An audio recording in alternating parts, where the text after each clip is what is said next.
Kalau suasananya begini terus, bahkan makin makin buruk, makin teruk kata orang Medan begitu ya. Ya itu kemungkinan yang terbuka. Apalagi saat ini kan sudah mulai wacana yang cukup luas, di mana sebagian tokoh masyarakat mengatakan udah sepatutnya dan sebaiknya memang presiden ini diingatkan tentang pemakzulan gitu. Tapi menurut saya bukan hanya karena itu faktor saja, ya. Jadi ada faktor-faktor lain yang bisa membuat ide pemakzulan itu bisa terrealisasi. Nah, salah satunya ya tentu karena pemilu yang dianggap buruk, ya. Yang kedua adalah soal kemungkinan adanya anggota kabinet yang mundur dari pemerintahan gitu ya. Dan yang ketiga oposisi yang makin menguat, dan keempat tingkat kepuasan kepada Pak Jokowi yang stagnan, bahkan punya kecenderungan menurun gitu ya. Nah, semua faktor-faktor ini bisa mengakumulasi bagi tumbuh suburnya ya gerakan pemakzulan terhadap presiden.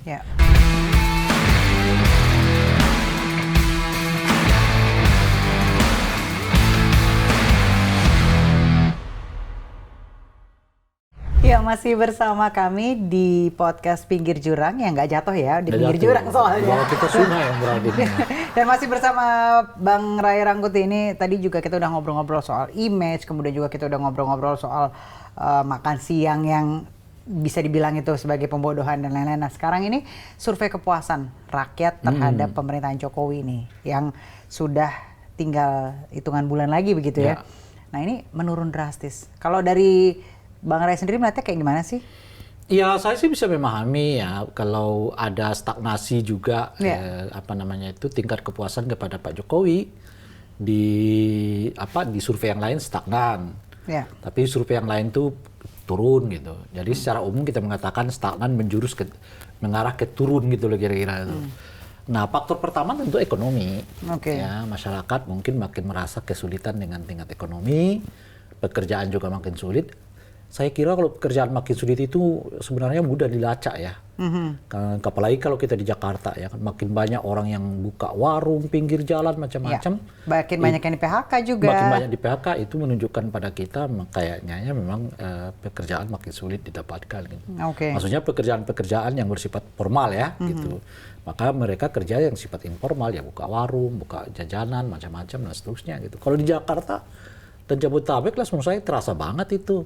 Ya, kelihatan sekali itu orang yang mulai banyak tidak mendapatkan pekerjaan formal itu gitu. Ada indikasi itu faktornya tentu. Tapi kalau ini kan yang bersifat physically, ya, physically itu artinya kan kebutuhan jasmani. Tapi juga tingkat kepuasan itu ada yang berhubungan dengan yang sifatnya rohani. Nah, rohani itu apa gitu? Pertama, tingkat kepuasan kepada penegakan hukum. Bukan karena sakit hati ya Pak ya? Ya, kepuasan hukum rendah juga. Yang kedua adalah kan kita bisa lihat juga dengan citra polisi yang belum sepenuhnya pulih di tengah masyarakat ya. Nah, yang kedua adalah soal peran Pak Jokowi dalam hal melahirkan nepotisme dan dinasti politik ini gitu. Nah, itu yang rohani itu.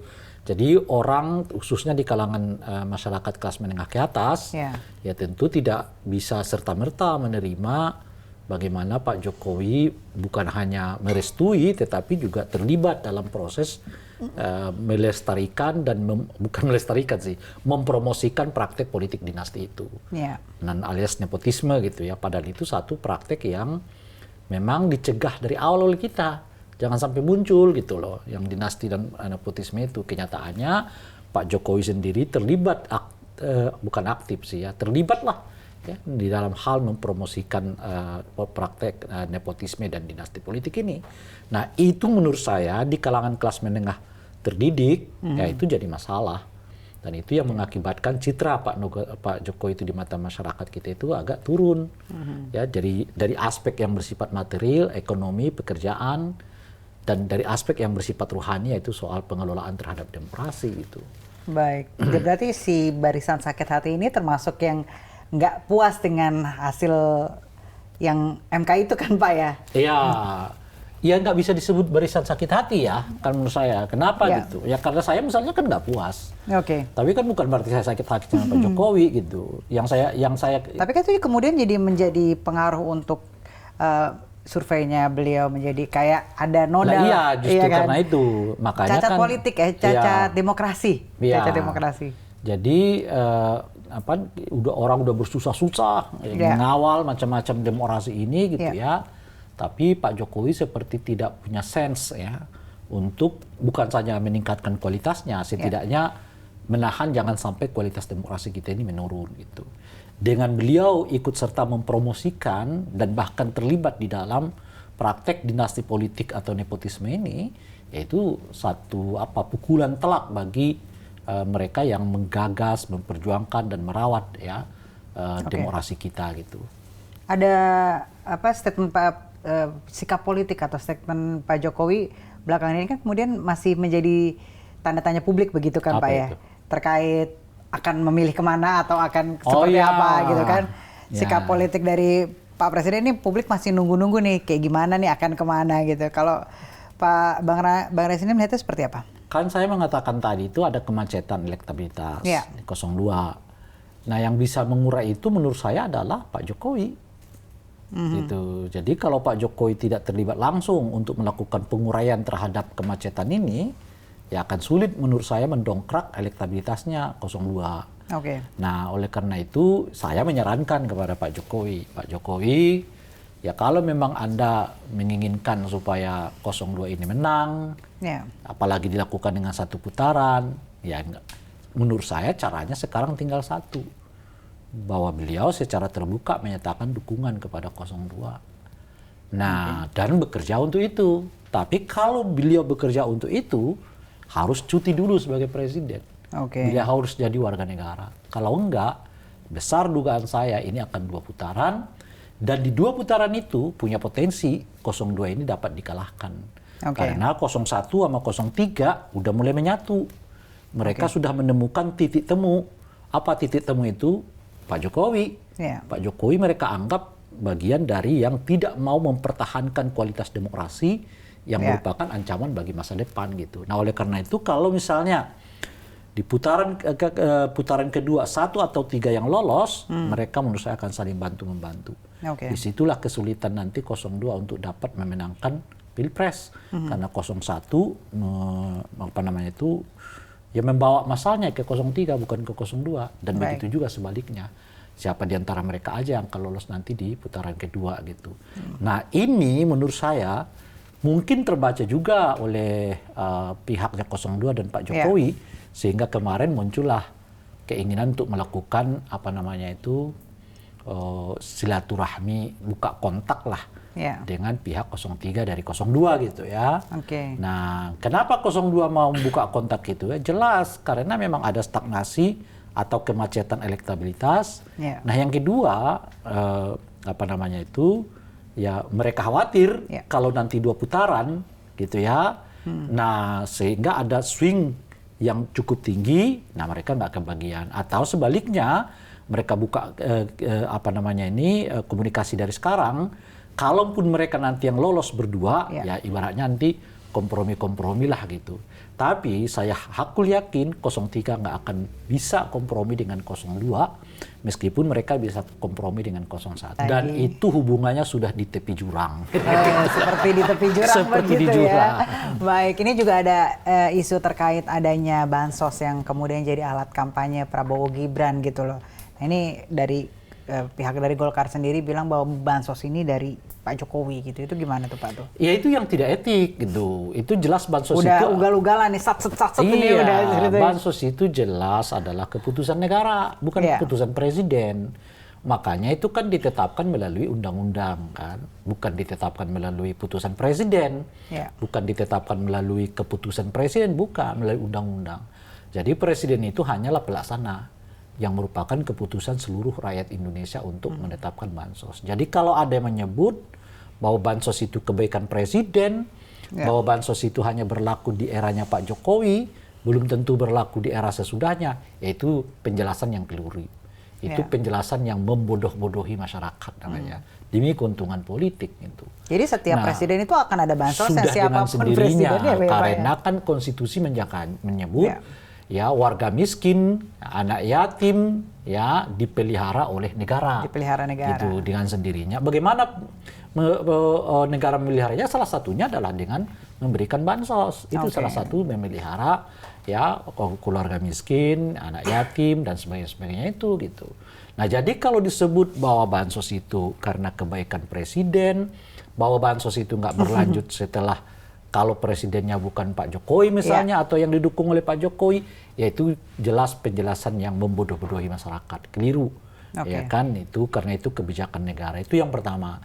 Tetapi pemimpin yang mengasosiasikan bansos itu karena kebaikan dirinya itu pemimpin yang kekanak-kanakan. Gitu ya, Pak ya. Pemimpin yang berjiwa sempit, yang mempolitisasi uang rakyat demi kepentingan dirinya sendiri. Itu kan bansos uang rakyat. Bukan uangnya presiden, bukan uangnya menteri. Uang rakyat yang diambil dari pajak lalu dialokasikan demi menyelamatkan sebagian dari warga kita yang mungkin sedang mengalami kesusahan. Makanya dipelihara oleh negara ya Pak, bukan presiden ya Pak ya. Bukan presiden. Kalau ada presiden, ada menteri yang menyatakan bahwa bansos itu karena kebaikan diri mereka, nah itu adalah ciri dari pemimpin yang kekanak-kanaan, ciri dari pemimpin yang sempit jiwanya gitu. Kalau pemilu sendiri 2024 ini selama Pak Jokowi masih menjabat, kira-kira bisa berjalan lancar nggak sih Pak? Kalau berjalan lancar mungkin ya, tetapi apakah sesuai dengan yang kita harapkan dari perspektif peningkatan kualitas demokrasinya, saya bisa mengatakan jauh dari harapan. Gimana tuh Pak? Ya, enggak kan kalau berjalan kan semua tahapan berjalan. Pasti jalan ya Pak? Iya kan. Tapi apakah berjalan secara baik? Apakah berjalan secara sesuai dengan aturan, bahkan lebih bagus dari aturan yang kita bayangkan? Saya mengatakan tidak. Sekarang aja udah kelihatan kok. Putusan MK jelas menciderainya, gitu kan. Bahwa setelah putusan MK itu presiden membiarkan dinasti politik yang dilakukan oleh anaknya sendiri jelas menciderainya. Kita udah menemukan beberapa praktek-praktek yang bisa dikategorikan sebagai politik uang lolos. Kita bisa melihat berbagai praktek yang terkadang secara terbuka dilakukan oleh presiden yang berkesan tidak independen lolos. Kita sudah bisa melihat ya bansos yang kemudian dipolitisasi seolah-olah merupakan kebaikan presiden lolos gitu ya. PPATK mengatakan ada uang ilegal yang masuk ke pemilu lolos gitu ya. Belum lagi ada beberapa kriminalisasi sekarang. Terakhir adalah ditetapkan sebagai tersangka orang yang menyebarkan rekaman percakapan yang di Batubara ya tentang dugaan adanya pengarahan kepala desa macam-macam itu sekarang ditetapkan sebagai tersangka. Karena itu dianggap dia menyebarkan hoax yang kita nggak bisa buktikan hoaxnya di mana. Gitu. Satu, yang kedua, yang membuat hoaxnya itu sendiri belum ditangkap, tapi dia yang menyebarkan sudah ditangkap gitu ya. Nah jadi banyak ini ya, banyak sekali. Makanya saya sudah sampai pada kesimpulan ya ini adalah pemilu terburuk sepanjang era reformasi ya kan. Yang terjadi di era kepemimpinan Pak Jokowi. Jadi kalau begini terus suasananya, nuansanya, Pak Jokowi melahirkan salah satu pemilu terburuk dalam sejarah era reformasi. Berbanding dengan yang pernah dilakukan oleh Pak Habibie. Pak Habibie hanya setahun berkuasa, tapi ia mewariskan sebuah pemilu yang dikenang sampai sekarang sebagai pemilu terbaik di era reformasi. Padahal beliau hanya menyiapkannya 1 tahun. Dia juga berkuasa cuma 1 tahun. Pak Jokowi berkuasa 10 tahun, lalu mewariskan pemilu yang terburuk menurut saya gitu ya. Kita ingat juga Ibu Megawati. Ya, Ibu Megawati itu mewariskan pemilu yang lumayan bagus. Padahal pemilunya merubah drastis dari sistem Orde Baru ke era reformasi. Itu terjadi di periodenya Ibu Megawati gitu.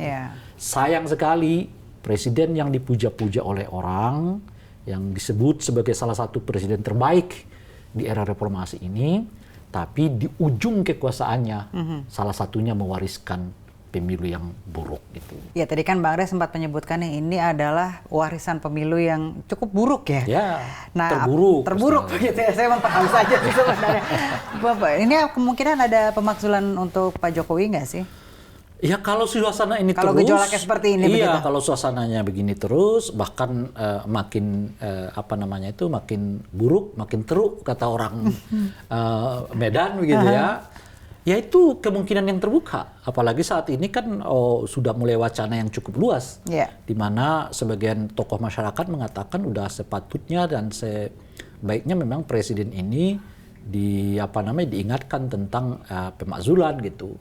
Tapi menurut saya bukan hanya karena itu faktor saja, ya. Jadi ada faktor-faktor lain yang bisa membuat ide pemakzulan itu bisa terrealisasi. Nah, salah satunya ya tentu karena pemilu yang dianggap buruk, ya. Yang kedua adalah soal kemungkinan adanya anggota kabinet yang mundur dari pemerintahan gitu ya. Dan yang ketiga oposisi yang makin menguat, dan keempat tingkat kepuasan kepada Pak Jokowi yang stagnan, bahkan punya kecenderungan menurun gitu ya. Nah, semua faktor-faktor ini bisa mengakumulasi bagi tumbuh suburnya ya gerakan pemakzulan terhadap presiden. Ditambah pada saat yang bersamaan gerakan anti dinasti politik di kalangan mahasiswa makin membesar. Jadi kelihatan akan ada 3 sektor yang dihadapi oleh presiden. Sektor gerakan mahasiswa yang makin membesar, menuntut dihapuskannya praktek-praktek dinasti politik. Sektor elit politik yang tidak nyaman dengan praktek pemilu yang katakanlah dianggap buruk ini, gitu.